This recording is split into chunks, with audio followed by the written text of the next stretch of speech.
Oi. Beleza, rapaziada? A gente tá aqui com o Matheus, Santo Louco. A gente ia fazer essa live aí pelo YouTube, mas deu um probleminha técnico. E aí a gente veio aqui pro Instagram para não perder, né, também o convidado aí. Matheus, brigadão aí, tá? Tá com a gente. Desculpa aí o transtorno, cara. E então, Matheus, para quem não te conhece, e aí a rapaziada aí do teu canal já tá até entrando aí, que te segue. Para quem não te conhece, que é meio que difícil disso, né, acontecer, fala aí quem é o Matheus Santo Louco, cara. Pô, cara, quadrinista aí, ilustrador, formado em publicidade, não atuante mais em publicidade com a graça de Satanás. E, e é isso, cara. Trabalhando aí há mais de 20 anos com desenho e com história em quadrinho há pelo menos 14 anos. É isso aí. É. Então, Matheus, eu conheci o teu trampo aí já tem uma pá de tempo, foi num FIC, não vou lembrar o ano, mas estava você, Azeitona e mais quem O fazendo um Walter, zinezinho, né, uma revista. o Walter Pax. É, Foi Walter Pax. Isso, Walter Pax. isso. Vocês fizeram uma revista em 3 partes, não é isso? A gente fez uma espécie de antologia, assim, em Sim. três fanzines, assim, três revistas, que foi um exercício bem experimental É, na época, assim, mas foi legal, a gente teve uma resposta boa disso aí. eu posso te dizer que isso aí tem uns 9 anos, porque a minha esposa estava grávida da minha filha. Foi o último FIC que ela foi comigo. Eu consegui as 3 revistas com vocês, comprei as 3. Tem o teu autógrafo numa delas. É, eu As lembro de ti capas são lá. muito hilárias, né? Eu lembro que eu levei para você uma Mundo Estranho sobre psicopatas, não foi isso? Sim, Você sim, fez você fez uma historinha e você tinha até falado que nem tinha visto isso impresso, né, cara? sim, me lembro. Era bem recente até, recente é feito, assim, tinha alguns meses que tinha saído isso aí. É, eu curtia o teu trampo, eu conhecia o teu trampo já da Mundo Estranho, né? Eu conhecia, você fazia aquela parte ali dos grandes psicopatas da história, né, cara? Como é que era esse Isso. trampo aí com a Mundo Estranho?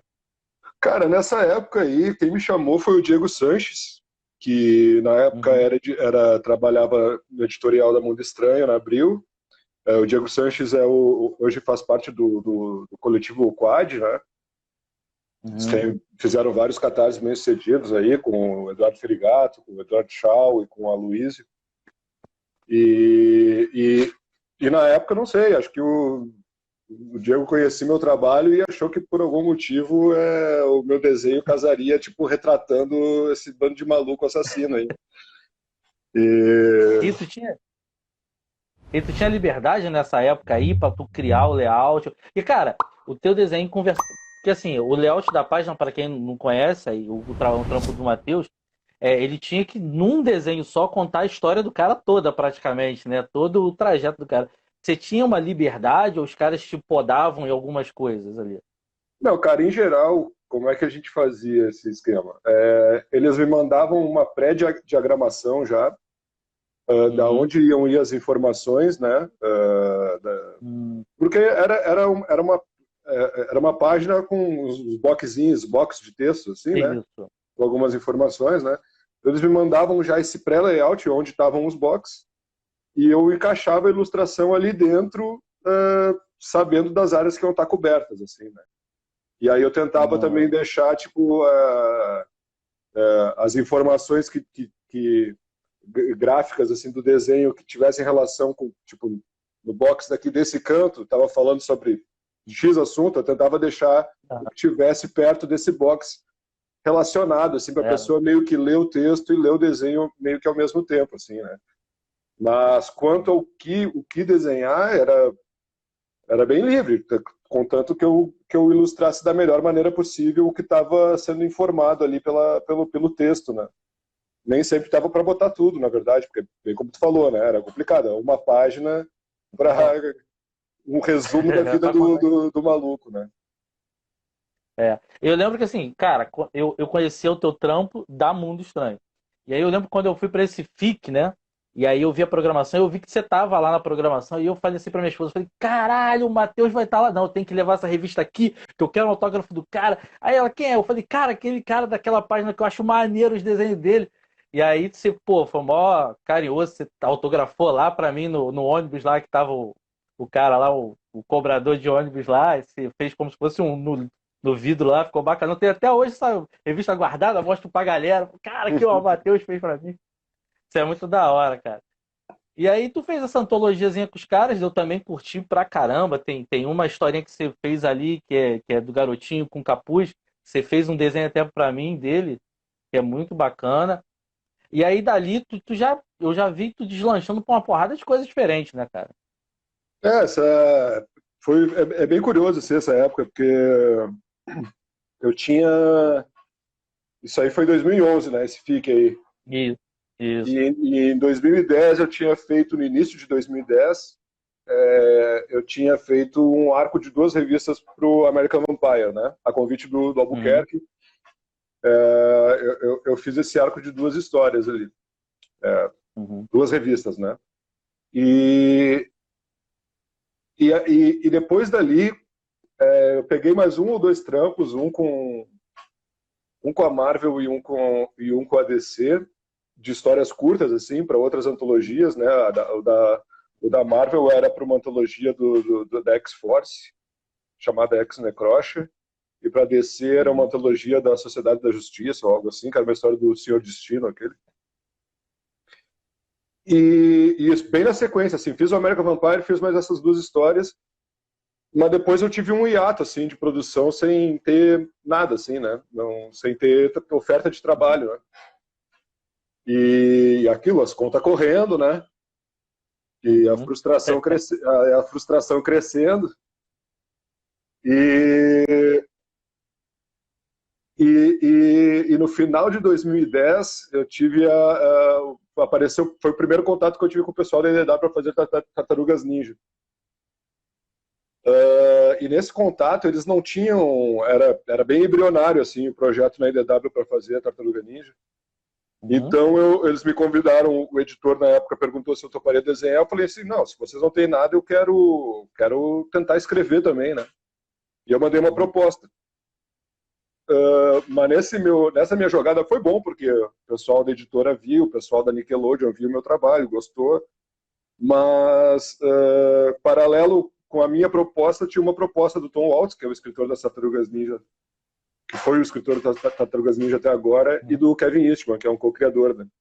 Uhum. Então eu saí da jogada dos Tartarugas Ninja e eu fiquei, tipo, primeiro. O que no final de 2010 era uma aposta, talvez eu faça Tartaruga Ninja, no primeiro semestre de 2011 foi, tipo, frustração renovada, né? Eu passei metade de 2010 sem trabalho e ainda, tipo, numa de tentar dar de galo aqui e tomar conta de um título, ainda perdi a oportunidade de desenhar Tartaruga Ninja, porque se eu tivesse dito, vamos desenhar, eu teria desenhado desde o início, mas como eu quis dar uma de, vamos lá, eu quero escrever, eu perdi a chance, né? E esses fanzines aí foi muito uma válvula de tipo de para mim, pelo menos, pessoalmente, claro que Uhum. cada um tinha o seu objetivo, né? O Azeitona e o Sim. Pax, cada um estava numa batida, mas para mim, pelo menos, foi muito uma válvula, tipo assim, continuar produzindo, fazendo quadrinhos, Uhum. mas sem ficar fazendo essa coisa de ficar fazendo página teste, que, sabe, que pessoalmente eu acho um saco, assim. Então, daí a gente fez esses 3 fanzines numa batida muito experimental, assim, de, sabe, Uhum. super livre, assim, e esse era o nosso tesão, assim, de fazer isso aí, pelo menos, para mim, assim. E foi muito bom. Quem fez aquelas capas, Matheus? As Quem capas fez são as capas? minhas, as capas são minhas, é. Tem uma sacanagem ali, né? Tem uma sacanagem ali, né? Tem, Tem um Homem de Ferro ali, né? tem a ver Tem com essa o frustração Hellboy. aí, cara. É, eu acho genial aquelas capas. Eu tenho guardado aqui também essas, cara. É porque assim, hoje, pra mim foi corrido, como quem ia levar a live era o nosso amigo Alami, que tá aqui online com a gente. Eu meio que me esperei com ele, falei, vou chegar, vai dar tempo de pegar o material, mostrar pro Matheus que eu tenho aqui. Mas aí, como o Alami se enrolou um pouquinho, eu falei, agora eu vou ter que assumir toda a parte pra poder. E nem consegui pegar o material. Mas tem uma sacanagem maneira aquela capa ali, cara. Sim, sim, tem as três, cada capa é uma personagem mulher é, destruindo algum robô que Isso remete a aí. algum personagem das grandes editoras, assim, né? Tá destruindo um robô Superman, um robô Homem de É. Ferro e um robô Hellboy. E então, daí eu tinha a ver um pouco com essa frustração, assim, né? Tipo, tá, se eu não consigo pegar trabalho com os gringos, então foda-se aqui, vou fazer o meu gibi aqui de galinhagem. Mas foi muito louco que daí a gente começou a fazer esses zines aí, e antes da gente terminar, surgiu a oportunidade, o convite para fazer o Dial Age para os 952. Uhum.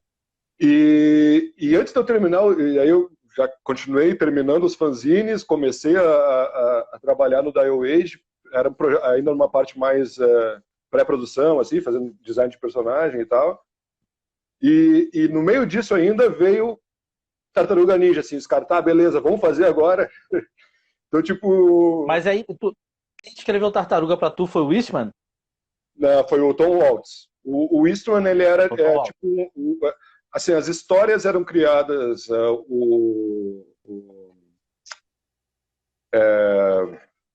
o argumento era criado pelo Kevin Eastman, pelo Uhum. Tom Waltz e pelo Bob Kurnow, que era o editor, e o roteiro é Tom Waltz.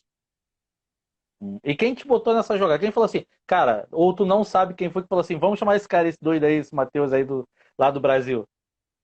Não, eu sei sim, foi o Grandpa que me botou nessa fita aí. Ah, legal, legal. Ele tava negociando para fazer umas capas do Godzilla, e a IDW tem os direitos, faz os quadrinhos do Godzilla. O Grandpa ia fazer umas capas, e numa conversa lá com o editor, o cara falou assim, nós estamos acabamos de pegar a Tartaruga Ninja, quem sabe a gente está procurando um artista aí e tal. E aí o Grandpa falou o meu nome e o cara conhecia o meu trabalho do American Vampire. Legal, legal, E aí legal. foi o contato, foi daí. E como é que vai pegar esse trampo, cara? Porque, assim, eu lembro que eu vi uma entrevista tua no Quadrinhos para Barbados, né? Que é lá do Lobo, da rapaziada do Lobo. E aí tu falou, né, que, cara, sempre curtiu fazer umas paradas assim, curtia Tartaruga Ninja. Aliás, tu falou até na entrevista que tu fazia uns filmes, né? Quando era piá, tu fazia uns filmes meio tocando vocês mesmo, né? A gente fazia uns Como é filmes que em foi? trash, né? Tem uns lá. Eles até botaram uma partezinha lá, né, do miojo assassino lá. Isso. Né? Então, cara. E como é que foi pegar uma Tartaruga Ninja, cara? Apesar de que pegar um Senhor Milagre também, né? Pra quem curte quadrinho, também deve ser uma puta responsa, né? Foi legal, mas é uma história curtinha, assim, né? O Tartaruga já foi um. Tartaruga já pegou um arco, né? Na verdade, não. O primeiro que eu fiz foi metade de uma revista só. Eu Hum. fazia os flashbacks que se passavam no Japão feudal. E, e aí o segundo trabalho com as Tartarugas Ninja, daí já foi eu escrevendo também, além de desenhar. E aí foi a origem do Destruidor e do Clã do Pé e tal. Do Clube Pena. Aí esse foi um arco de 4 revistas que eu já estava escrevendo e desenhando, assim. Aí ali foi uma responsa maior, assim, né, de realmente tipo contribuir com a história, assim, né? E não só fazer a mão de obra ali de desenhar e tal. E como é que os caras receberam esse negócio lá? Foi bacana? Os caras acharam interessante? Porque Os eles estavam caras, refazendo, né, cara?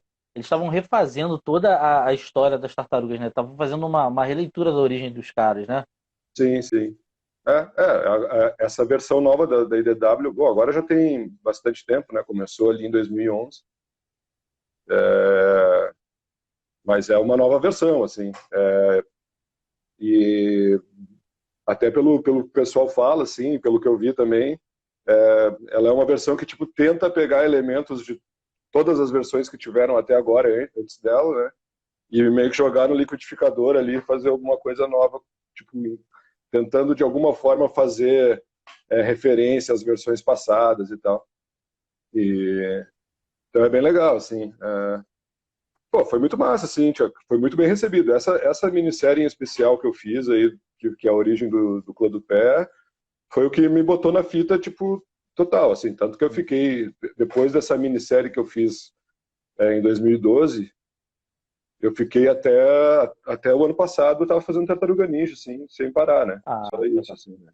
Então, 9 anos. então então tem bastante trampo teu, né? Eu até procurei alguma coisa na internet, não achei, achei um arco teu bem grande, mas achei só um arco, não consegui ver muita coisa dele. Não, tem bastante. Cara, Tipo, de 2012 até 2018, eu fazia pelo menos um arco por ano. Em alguns anos até 2 arcos, mas em geral um arco por ano no mínimo. Mandei bastante coisa minha da Tartaruga. cara, sabe o que eu acho genial do teu trampo no Tartaruga Ninja? É que a gente consegue, mesmo as tartarugas não tendo cor, a gente consegue identificar a cada uma. E você conseguiu dar uma característica, né, bem diferente, física para cada uma delas, né? Uhum, Acho que ficou muito foda, muito foda. Eu valeu. tenho uma revista que eu comprei também, eu comprei na CCXP de 2015 contigo. Você tava Uhum. numa mesa lá no canto. E você já tava até com um livrão lá, né, encadernado delas, e eu falei, puta merda, Esse falta de aí, dinheiro. que é esse aí do Quando Pega. Eu falei, puta, falta de dinheiro é uma cagada mesmo, né, cara? E assim, eu acho muito da hora, porque assim, é- é- eu sou um entusiasta de quadrinho brasileiro pra caralho. Eu acho que, porra, tem muita gente boa, cara, e o próprio brasileiro não conhece, né, cara? Tipo assim, eu tava falando de você outro dia num grupo aqui da Baixada Fluminense do Rio, e os caras, quem é Matheus Santoro? Eu falei, porra, galera, pelo amor de Deus, né, cara? Aí os caras não. Aí quando eu comecei a jogar material, os caras, pô, mas eu já vi o material desse cara. Eu falei, porra, tá vendo? Vocês conhecem, sabem que o cara fez, mas não sabem quem é o cara. É meio surreal isso. E os caras, caralho, o cara desenhou uma Tartaruga Ninja. Eu falei, cara, ele criou conceitos e escreveu também Tartaruga Ninja. Cara, porra, que da hora, né, cara? Eu falei, cara, porra.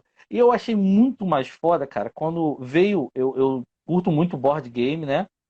E, caralho, o jogo dos Tartarugas Ninja, um dos prêmios no Kickstarter, um dos prêmios era o set de tartarugas com a tua arte. Aham, Esculpido, baseado na tua arte. Eu sim, falei, sim. porra, que do caralho, cara. Sinal de que, assim, tem um valor do caralho, né, cara, dentro da história aí das tartarugas. Sim, tem esse board game aí que os caras pegaram, fizeram as figuras, né, os bonequinhos baseados no meu arte, na minha arte, nos meus designs, né? E tem também um jogo de videogame para o PlayStation, Ah, que também o design é inspirado no meu, assim. que Então, pô, maneiro, tá vendo? é Eu da acho, hora pra eu caralho. acho. E tu já jogou esse? Já joguei, cara, tenho aqui, ganhei umas cópias, mas não curto Ah, muito, não. legal. Não curto muito, Ah, o não. board game. Não, mas tu tá falando o board ou o jogo de videogame? Tu falou que tava na onda de voltar pra videogame, né? O board game eu não joguei, cara. Não... Até enchi o saco pros caras me mandar uns lá, mas eles não me mandaram. Porque é uma operação pequena, né? Os caras fazem via Kickstarter lá Aham, e tal, né? aham. Mas aí o board game eu não E é cheguei a jogar, não. Mas dentro do board game, saiu alguma ilustração tua? Se eu não me engano, a caixa da primeira versão, porque eles já fizeram vários updates, assim, né? Não, é. Com novos Uhum. jogos e tal. A caixa da primeira versão, a ilustração é minha. É, porque quando eu vi esse Kickstarter, ele ainda não tinha um layout fixado de como ia ser a caixa. Então eu não sabia se era baseado na arte que o Eastman tinha feito, né? Ou se era uma coisa mais atual que eles iam usar. Mas maneiro, cara, que porra, foi tua capa. E tu falou assim, graças a Satanás, que tu saiu da publicidade, tu trampou um bom tempo com publicidade, né, cara? Porque assim, quando vai no teu Deviante, tem Deviante Arte e procura a parada tua, tem muita peça publicitária tua, né? Tem. Eu trabalhei com publicidade assim, exclusivamente com ilustração publicitária de 98 até 2006. Mano, e como é que é essa parada? Porque assim, fazer quadrinho, tu mesmo falou, tu já falou várias vezes que fazer quadrinho, se tu encarar como trampo, já fica meio um saco pra tu. Como é que é essa porra de fazer publicidade? Publicidade é muito mais pé no saco, né? Que os caras toda hora muda e quer voltar e fala, não, faz de novo, não, muda só isso. Aí depois volta lá pro primeiro, não, e aquele primeiro? Vamos tentar aquele primeiro? Como é que era isso pra tu? Devia ser uma merda, né, cara? Cara, mas é aquilo, né? O cara tem que ganhar a vida, né? Essa não tem muita escolha, assim. Eu me lembro que nessa época com publicidade, tipo assim, não fiz só trampo publicitário, fiz também bastante trampo editorial, como a gente estava falando da Mundo Estranho antes ali. Trabalhei com animação, assim, às vezes meio institucional, mas fiz desenho animado, né, nesse mesmo rolê aí. Mas era uma época que eu não tinha, não estava no meu horizonte a possibilidade de trabalhar com quadrinhos, assim, sabe? Era uma coisa muito Uhum. distante, assim, né? Então, esse rolê era o que dava para fazer, tipo, desenhando e ganhando uma grana, assim, né? Eu acabava atacando isso aí, né? No início, cara, quando eu comecei a trabalhar lá com desenho e publicidade, lá em 98, assim, cara, os primeiros três anos eu tava amarradaço, assim, sabe? Tipo assim, ah, Uhum. caralho, cara, sabe? Tipo, porque imagina o cara lá crescendo, jovem adulto lá, tipo, na real, tipo, eu comecei ali com uns 18 anos ali. Aí a preocupação era, tipo, caralho, cara, se eu não seguir esse negócio aqui, eu vou ter que conseguir um trampo normal, né? Um outro trampo, assim, né? E eu quero trabalhar com desenho, né? Questão de honra, assim, né? Eu quero trabalhar com desenho. Aham. Então, os primeiros anos eu tava amarradão, assim, sabe? Tipo, muito amarrado. Mas daí é isso, vai virando trabalho, enfim, vai virando rotina, vai cliente chato e publicidade, os caras esmagam muito a classe da galera que desenha aí, tipo, né? Não tem horário, não tem prazo, é tudo para ontem, é tudo tipo. Então, É. eu fui ficando frustrado, assim. Mas, assim, eu não saí da publicidade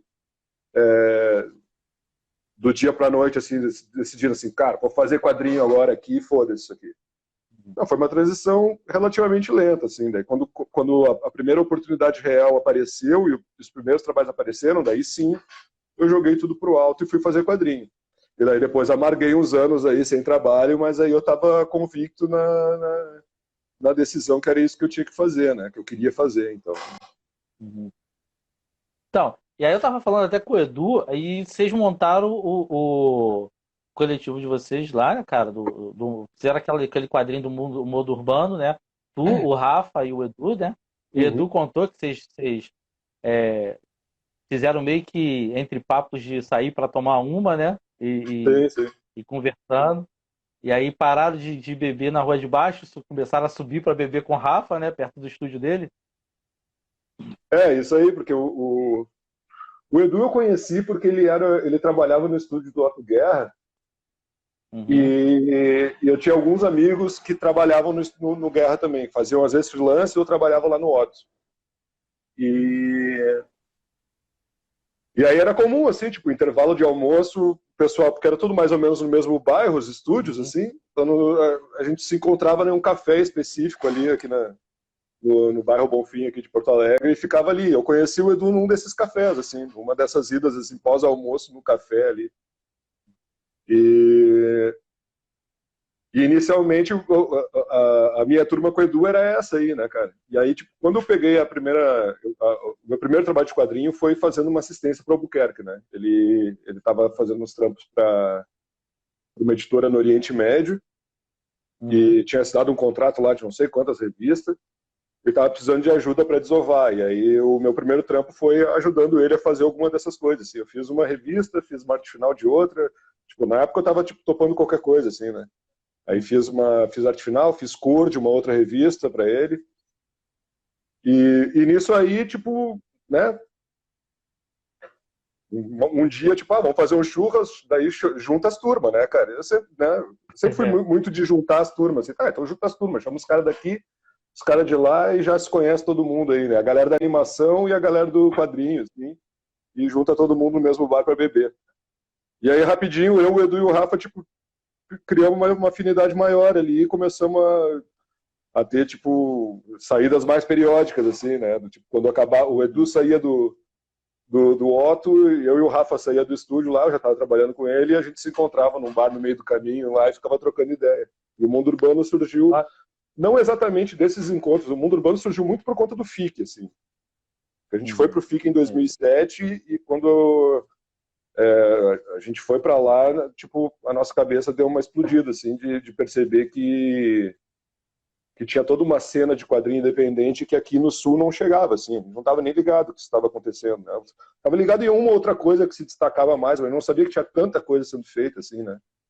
E aí, quando a gente voltou para Porto Alegre, depois desse FIC, a gente voltou, pô, vamos fazer parte desse rolê aí, né, cara? Vamos botar o nosso gibi na roda também. Então, o Mundo Urbano surgiu mais Aí disso. tu falou aí de, pô, o Rafa tava trampando com um quadrinho no Oriente Médio, cara. A rapaziada nem sabe que às vezes rola tem esses trampos aí, desses rolês que na Conchinchina e que você faz. Qual a parada mais bizarra em quadrinho que tu pegou, assim, de rolê que tu fala assim, cara, da onde isso? Como isso vai parar? Cara, eu vou te falar, eu pessoalmente acho que a mais bizarra foi essa, ajudando o Rafael com os negócios do Ah, Oriente Médio, assim, eu não tive nenhuma experiência pessoal muito estranha, assim, porque depois esse foi o primeiro trampo de quadrinho para fora, assim, né? Depois disso eu já comecei a fazer coisa para Boom e a coisa já foi indo meio que em altos e baixos, mas já foi indo meio que nesse caminho, assim, né? Mas em publicidade eu já fiz bastante coisa bizarra, cara. Eu fiz, tipo, é, já fiz, fala um aí pra tipo, gente. eu já fiz, tipo, uma história em quadrinho que Ah, era de um presente de aniversário pro filho de um casal, assim, um casal ricaço que tinha adotado um menino, não podiam ter filhos, adotaram uma criança e tal. E aí no aniversário do menino eles criam uma história em quadrinho que meio que explicasse ah. que ele é adotado, mas que, né, E jogaram na tua mão essa porra. e aí eu fiz essa história, essa história em quadrinho. Assim, era mais um livrinho ilustrado, assim. Era tudo roteirizado por eles, assim, e tal, mas acho que esse foi um bem bizarro que eu fiz, assim. O Alami que ia entrar na live não conseguiu com a gente. Ele perguntou se o quadrinho do Oriente Médio, você lembra sobre o que era? Cara, isso aí era é um cara do Egito. Não vou lembrar o nome dele agora. Uhum. Que abriu essa editora que chamava AKA Comics. E era uma editora que publicava esses quadrinhos no Egito e Oriente Médio, de forma, não sei em quais países ele chegava ali, mas era do Egito. E publicava nos Estados Unidos também. Fazia Legal. tipo as duas coisas ao mesmo tempo, assim. Isso pré-quadrinho digital, né? Então o cara tinha uma e aí tinha 4 títulos e eram tipo, cara, genéricos dos quadrinhos americanos, assim, com uma temática um pouco Oriente Médio, assim. Tinha um que era meio com Capitão América barra, barra, barra Homem de, não, barra, sei lá, meio barra Superman, assim, que era um cara com superpoderes, Meio né, barra de aturar. que tinha um lance meio com um besouro. Eu não vou lembrar direito a história, mas eu lembro que tipo, ele tinha uma Aham. nave que era no formato de um besouro dourado, ele tinha o símbolo dele era meio que um besouro dourado.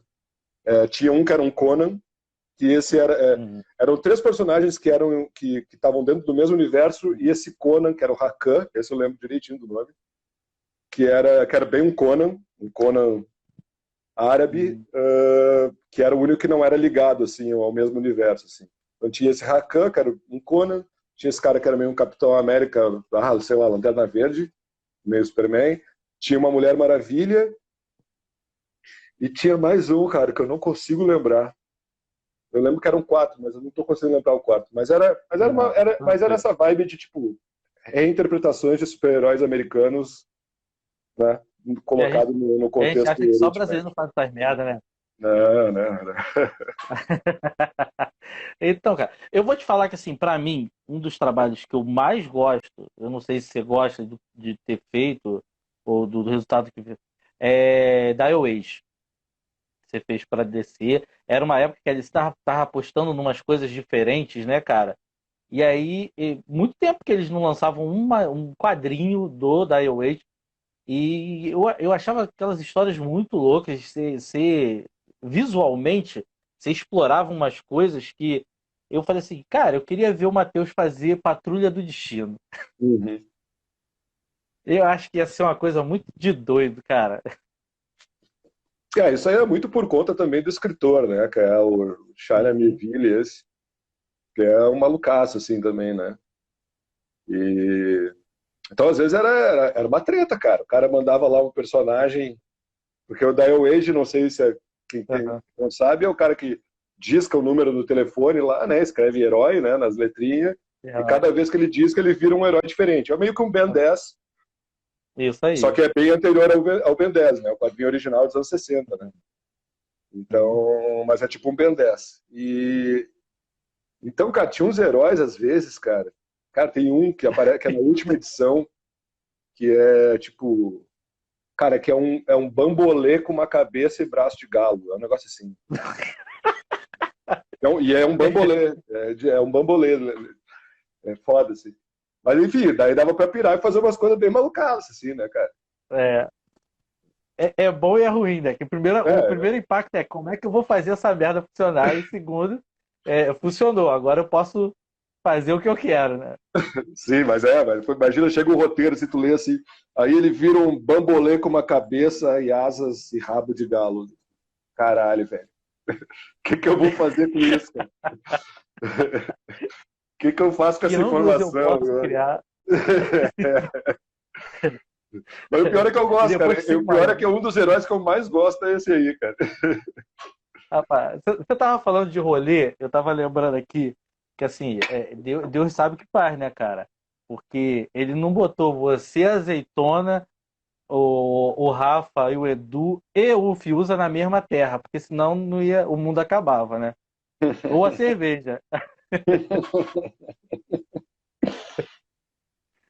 É, a Fiusa veio aí, a Doideira. gente, a gente deu uns rolê bom aqui. Achou, Fiuza é parceiro. e o Fiusa deixou estrago na churrascaria aqui, cara. Deu prejuízo pros caras aqui. Agora ele é mais um senhor mais comedido. Eu não sei É. quanto a cerveja, mas quanto a comida. É. Então, cara, o Alamir falou que gostou de 2028 também, do teu trampo. Como é que foi fazer isso? Cara, o 2028, na verdade, essa revista ela é uma iniciativa do Marcelo Costa e do Magno Costa. E eles me convidaram para participar. Eu participei com uma ilustração. E essa ilustração, na verdade, eu não fiz para essa revista. Eu fazia parte de um coletivo de artistas que enfim, tem artista do mundo inteiro que chamava na época o Brand New Nostalgia. E a gente fazia tipo desafios semanais, assim. Uma vez por semana tinha Uhum. um tema e cada um tinha que mandar uma ilustra sobre esse tema, assim. E depois a gente publicou um livro, até depois podia pegar ali, mas enfim, a gente publicou um livro, fez um Kickstarter, publicou esse livro com histórias curtas de todo mundo, nesse Brand New Nostalgia aí. E essa ilustra que saiu no 2028 foi uma ilustra que eu fiz para esse desafio semanal com esse coletivo aí, que era pós-apocalíptico, um negócio assim. Aí eu peguei essa ilustra, mandei pro Marcelo e eles publicaram. Uhum. E aí a curiosidade é que no 2028 ele tem duas capas, né? Tem a capa da frente, que é do Marcelo Costa, e tem uma capa atrás, que é minha. Uhum. A capa de trás, eu nem sabia que ia ser minha, porque na verdade isso foi numa CCXP, eu acho, não lembro direito, ou uma vez que eu estava em São Paulo, que eu saí para beber com a molecada, e a gente estava desenhando no bar, e eu desenhei aquela ilustração numa folha de papel, assim, Cacete. a Bic, direto a Bic, que era esse cara na moto, assim. E aí o Marcelo pegou e coloriu e salvou, assim. Porque o meu desenho tava bem tosco, assim, mas daí o Marcelo botou umas cores lá e deixou a coisa funcionar ter valor de capa, assim, porque antes era um rabiscão, assim. Mas foi isso aí, a minha É. participação é essa. O Felipe aqui também, que é do geriatra, ele tava falando que o menino chaminé é o que parece mais normal mais normal no Dial Age. E né? É um dos mais normais mesmo. Então, E mano, vocês fizeram. Sim, fala aí, pode falar. não, não, não, vai lá, vai lá. Vocês fizeram o Stout Club, né, cara? Vocês têm aí o Stout Club, que é você, o Scavone, o Rafa, o Edu, tem mais alguém? Não, somos nós quatro. Então, cara. E aí, vocês fizeram, durante um período da pandemia, vocês fizeram uma rodada toda de segunda a sexta, que vocês batiam um papo com uma galera muito foda do quadrinho aí, né, cara, de ilustração. Quem teve Uhum. essa ideia e como é que foi essa parada? Cara, na verdade a gente começou com uma coisa meio despretensiosa entre nós, assim, um conversando com o outro. As Hum, primeiras versões são bem isso. E, e foi uma coisa mais para a gente se ocupar na pandemia, assim, porque antes da gente, né, ter uma real noção do quanto tempo ia durar as coisas e tal. uhum. A gente, e eu me lembro que aí foi até uma galinhagem, assim, a gente falou, a gente podia fazer umas lives aí, tipo, trocando uma ideia no Instagram aqui, fazer umas lives no Instagram. Não tava começando as lives no Instagram, assim, né, antes de virar uma Aham. febre total, assim, negócio. Agora até deu uma caída, eu acho.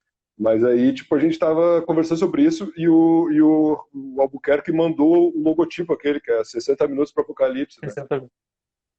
Mas foi Muito totalmente, foda. tipo, uma brincadeira, assim, mandou de galinhagem, assim. Ah, aí, ó, se fosse isso aqui o nome do programa. Daí a gente deu risada e, tipo, pô, vamos fazer então, né? Daí a gente fez a primeira semana entre nós, conversando com a gente. O pessoal gostou, a gente recebeu os feedback legal, assim, da galera, pô, vocês podiam fazer sempre, não sei o quê. E a gente começou a convidar os amigos, assim, que a gente conhece e tal, e para participar, assim, né? Alguns E contatos, teve uma alguns. galera pesada.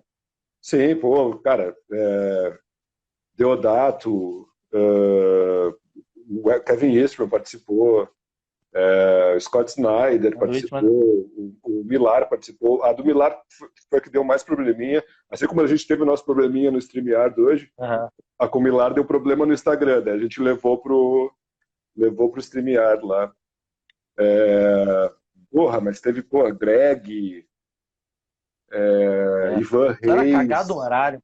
Porra, era cagado o horário pra mim, porra. Era o horário que tava todo mundo fazendo mó aqui, eu não conseguia assistir direito. Porra, Sete era a hora era. do Thunderdome Porra, na tua casa aí.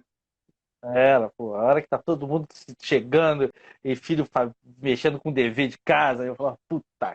Aí perdi algumas de vocês, cara. Mas eu achava bacana pra caramba. E aí vocês estão agora com esse trampo aí, né, cara? O Edu tava contando pra mim que o Stout fez essa parceria aí com a Amazon, né? E com Hum, a Comixology, né? Pra hum, fazer quadrinho pra eles direto, exclusivo.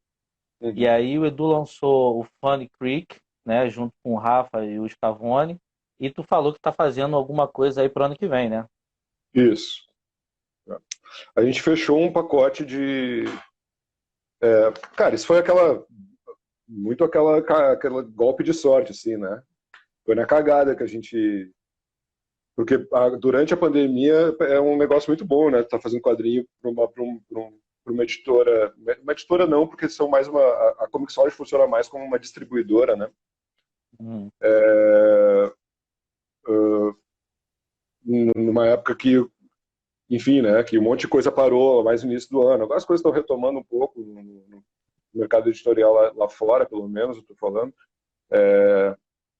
Mas foi muito bom, assim. Só que isso foi um contato anterior. Isso foi uma coisa que a gente começou a negociar no meio de, na verdade, no primeiro semestre de 2019. Foi quando a gente teve o primeiro contato com o pessoal do Comixology, hum, conversou sobre o que a gente estava fazendo no Stout, assim, né?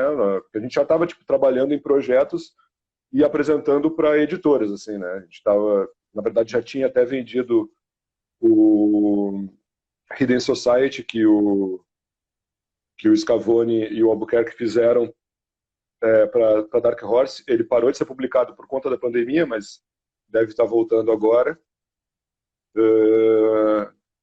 E tinha feito mais um outro negócio com a Dark Horse que eu não posso comentar ainda. E a gente estava com outros projetos, tipo na gaveta. A gente estava fazendo um laboratório de projetos, sabe? Ó, tem essa ideia, pá, elabora ela, fica prontinha para apresentar e vender. Não toca ela até o fim, só elabora para vender. Tá aqui. A gente estava fazendo isso aí, né? Então a gente estava com uma série de projetinhos na gaveta, alguns projetos que os guris já tinham antes, e alguns que a gente estava criando ali na hora. E aí, no primeiro semestre de 2019, teve esse primeiro contato com o Comixology. A gente falou isso, a gente está com um monte de projeto que a gente está trabalhando para oferecer. E os caras, não, beleza, apresentem. E antes do final do ano, tanto que a gente anunciou essa parceria com o Comixology na CCXP de 2019. A gente tinha fechado um contrato para fazer 4 projetos com eles. E aí, esse ano, nós Mas estamos... uhum. Vocês estão fazendo essa parada, mas vocês nunca pensaram em fazer do Stout uma editora para publicar as coisas de vocês, né? A ideia era sempre fazer material para publicar em outras editoras. É que assim, o Stout, eu não sou do time original do Stout, né? O Stout, quem Sim. começou o Stout mesmo foi o Rafael e o Scavone, isso já faz alguns anos, e eles fizeram a experiência de ser editora, né? Eles tentaram ser editora por algum tempo. Mas ser editora no Brasil é uma treta, né? Tem que querer muito, assim. E o que eles perceberam, quer dizer, eu não posso falar por eles, mas a impressão que eu tenho das conversas que eu tive é que o que eles queriam mesmo é ser quadrinistas e não ser editores, né?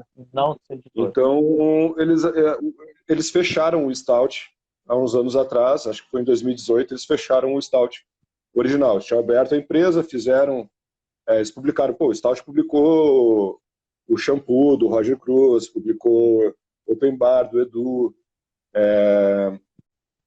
iam publicar outras coisas, eles fizeram uma série de coisas, publicaram o Eight do Rafa, que tinha saído pela Dark Horse, publicaram aqui, tudo numa parceria com a Panini na época, né?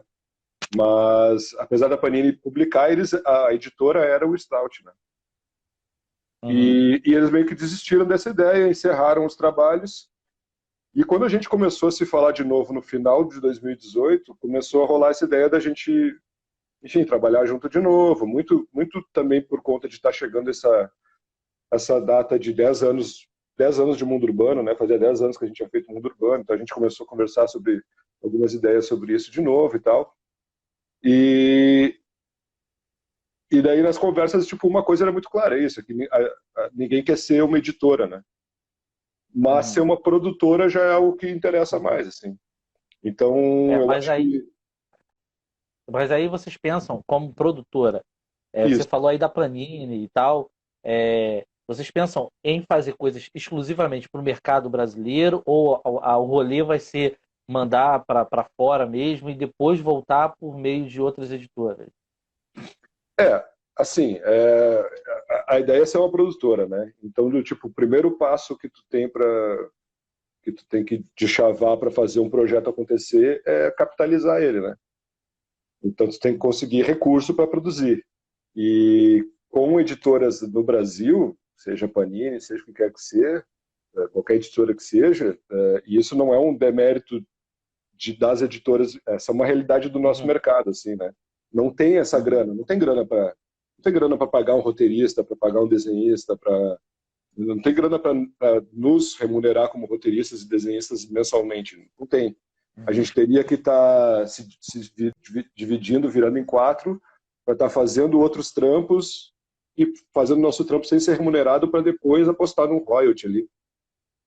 Então, o caminho de ir para fora, ele tem muito mais a ver com financiar o projeto, financiar a produção do projeto do que qualquer coisa, né? Porque é muito mais fácil fazer um negócio como a gente faz um negócio com o Comixology e a gente ganha grana para produzir.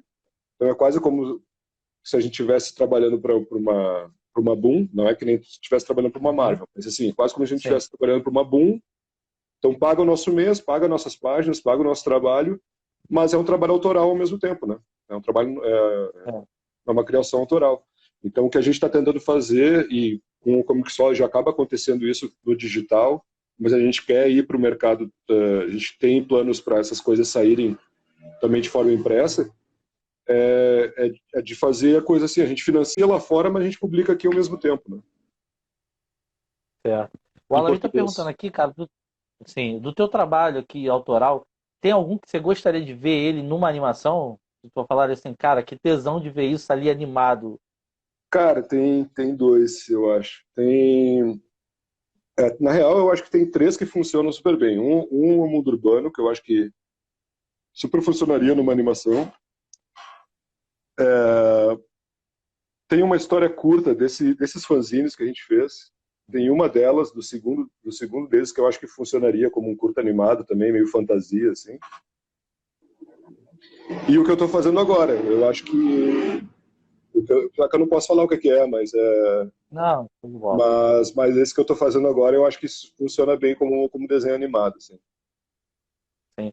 Tu fez, nas três que tu tem ali, tu tem aquela do menininho, né, com capuz, Uhum. que tem as mulheres, Tem tem as aquela meninas do com os cara, cachorros de 3 cabeças, né? é, tem a do taxista, né, mágico, Aham. né, da magia, e agora me fugiu, é a outra, a terceira seria essa, Que é a que tu do tá meio, na falando. verdade. Que é uma bem sci-fi, fantasia, meio heavy metal, assim, uma pegada meio heavy metal, assim. Eu não lembro, eu tô conseguindo lembrar agora. Eu fiquei forçando a mente aqui. Eu lembrei das outras duas, mas não lembrei do que você tá falando. É uma que tem umas figuras, assim, que são meio de terno, umas mulheres com os vestidos, assim, elas estão observando Ah, uma menina selvagem, eles usam uma espécie de lembrei. computador, lembrou? É isso aí. Lembrei. Pô, ia ficar da hora mesmo, cara. Uma É, cor muito travada. Ia ficar louco aquilo, hein? é. Ia ficar muito louco. Essa é a minha preferida. Essa história, inclusive, foi publicada com esse coletivo que eu comentei, que é o Brand New Nostalgia, lá, que tem gente do mundo inteiro. A história que eu escolhi para ir nesse livro foi essa aí. Ah, legal, cara.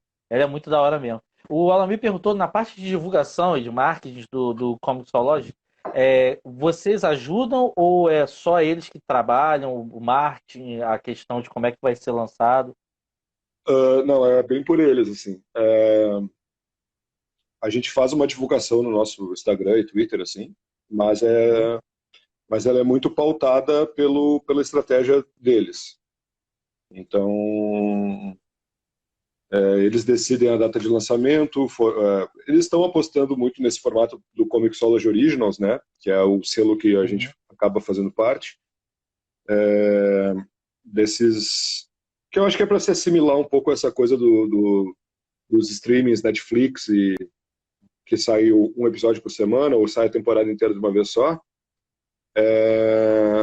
nesse formato de lançamento semanal, né? A série, ela é semanal. Então, toda, enfim, todo o trabalho de assessoria de imprensa, é tudo, tanto no Brasil quanto lá para fora, é tudo eles que fazem. Ah, Não parte de nós. só me corrigindo, quem perguntou foi o Vão Deus, né? Que fez essa pergunta.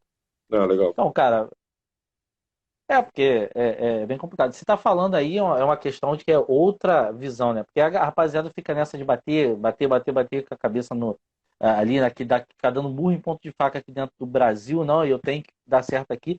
E às vezes, se você sair um pouco, daí eu conheço alguns caras, amigos, moram na Baixada e fazem quadrinho, aí algumas coisas meio obscuras, né? Os caras que trabalham para Nova Zelândia, mas os caras pegam trampo e estão trabalhando com quadrinho, né, cara? Sim, sim, claro. Eu acho que é válido essa parada também. Como é que tá sendo? É aquela coisa, né, cara? Que nem quando tu me perguntou da publicidade lá, tipo, trabalho, cara, trabalho, não tem demérito nenhum em nada, né? Então, e aí tu falou, tu fez até ano passado, tu ainda tava fazendo Tartaruga Ninja. Paralelo a isso, tu tava fazendo outros trampos. Não.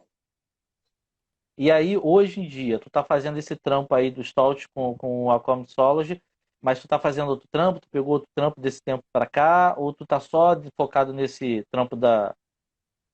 Não, eu tô só focado nessa. Tipo assim, enquanto eu tava terminando a última minissérie que eu fiz para Tartarugas Ninja do ano passado, eu fiz o projeto para esse projeto do Comixology, né? Fiz a proposta, né, para vender o projeto.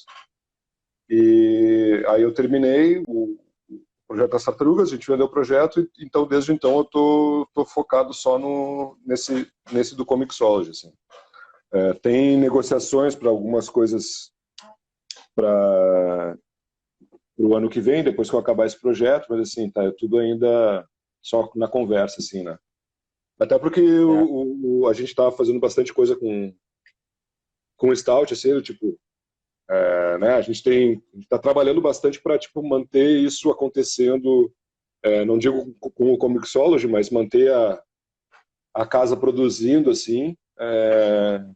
Então, tipo, tem vários outros projetos que estão em desenvolvimento e que a gente espera poder tipo, realizar eles ano que vem. Então, quando eu terminar esse, vai ter mais coisa para fazer para o Stout também. E a roda é meio essa, assim, então, nós estamos um pouco apostando nisso. Assim. Não quer dizer que a gente não vá fazer coisas para, enfim, de trabalho contratado para outras editoras, não quer dizer isso, assim, mas a gente está apostando em tentar criar material do Stout. Assim. Então, cara, o Felipe fez uma pergunta aqui que é até engraçada. A gente uma vez viu uma reportagem tua que você falou que curtia o Fantasma, né, antigamente, lia Fantasma, Conflito no Vietnã e tudo mais. Tu teve vontade ele perguntou se tu tinha vontade de escrever ou desenhar o Fantasma. Eu vou estender essa pergunta. Tu já pensou em pegar alguma coisa dessa mais antiga que tu curtia como moleque e revisitar isso aí, agora você fazendo? Cara, pois é. Tu sabe que, coincidentemente, outro dia eu fechei de novo com uma ilustra do Alex Ross, do Fantasma, que é uma com... Enfim, é um fantasma meio que coberto com... Parece que é sangue. Depois eu fui ver e parece que é tipo umas frutas que ele põe. Enfim, É. Eu não curto muito dessa arte, não, cara. Eu não curto muito, não. Cara, quando eu achei que era sangue, eu curtia. Depois eu... Depois, quando você vê que é meio fruta, né? Aí você vê assim, pô.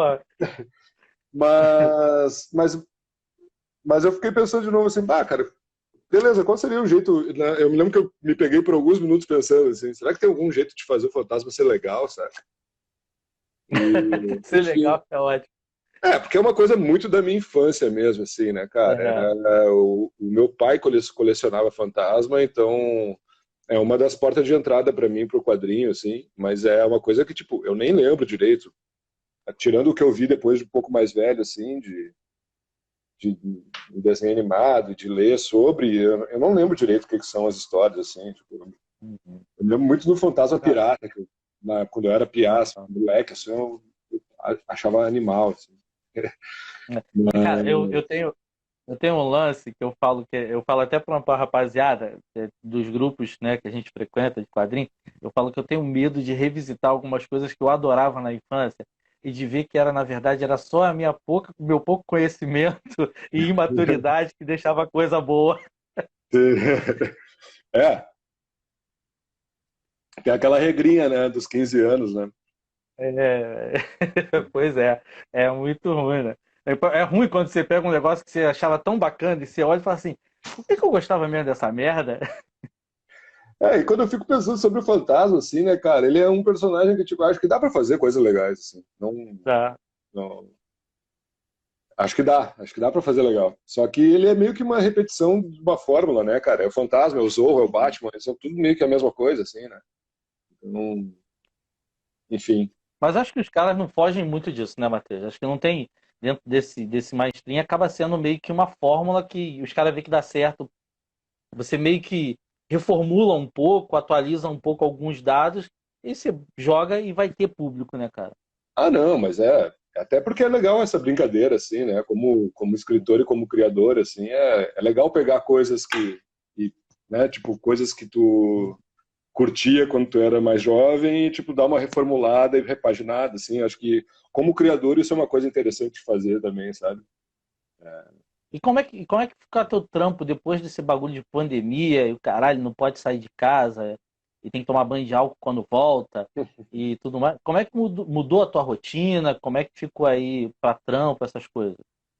Cara, mudou bastante, cara. Eu tava já há quase um ano trabalhando direto no estúdio com os guri, no Stout, né? No estúdio do Stout. Uhum. E já estava há mais de um ano já. Final de 2018, eu acho, início, acho que foi em janeiro de 2019 que eu levei minhas coisas para lá, comecei a trabalhar lá, porque antes eu estava trabalhando em casa sozinho direto. E já tinha me habituado um pouco à rotina de sair de casa para trabalhar, assim, né? E de ter, enfim, né? Estar junto com a galera e tal, trocar ideia e tal. Mas eu já trabalhei muito sozinho em casa. Só que sempre tinha válvula de escape de, sei lá, né? Final do dia tu podia visitar o brother da esquina ali que tem o barzinho, encontrar, tipo, pô, o Lobo é meu vizinho aqui, sabe? Eu sei que vocês são amigos do É, Lobo. O Lobo é meu vizinho, ele mora na mesma rua que eu, aham. literalmente, só uma quadra, 2 quadras para baixo, assim, sabe? Então, tipo, sempre, Que né? merda, hein? Eventualmente o cara ia lá, tipo assim, ah, vamos lá, né? Fica, nem que seja para ficar 1 hora ali falando merda e depois voltando para casa. Então tinha essas rotinas assim que te tiravam um pouco dessa. E porque ficar em casa o tempo inteiro, como está sendo para mim, eu não sei como é que está para todo mundo, mas eu estou bem mantendo o distanciamento social, estou levando bem a sério, assim.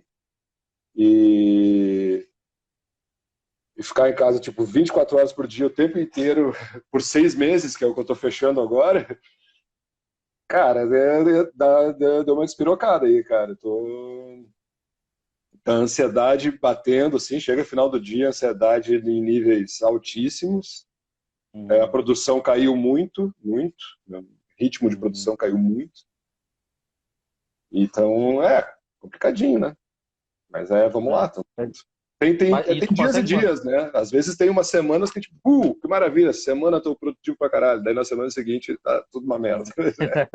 E tu consegue manter horários e essas porra? Porque assim, tu tendo lá, estando lá nos Taut, vocês têm o horário de, porra, acabou, rapaziada, vamos embora, vamos tomar uma cerveja, vamos pra casa e tal. Mas aí dentro de casa você tem feito uma rotina de horário, ou tu tá assim, a hora que eu começo, a hora que eu termino, vou.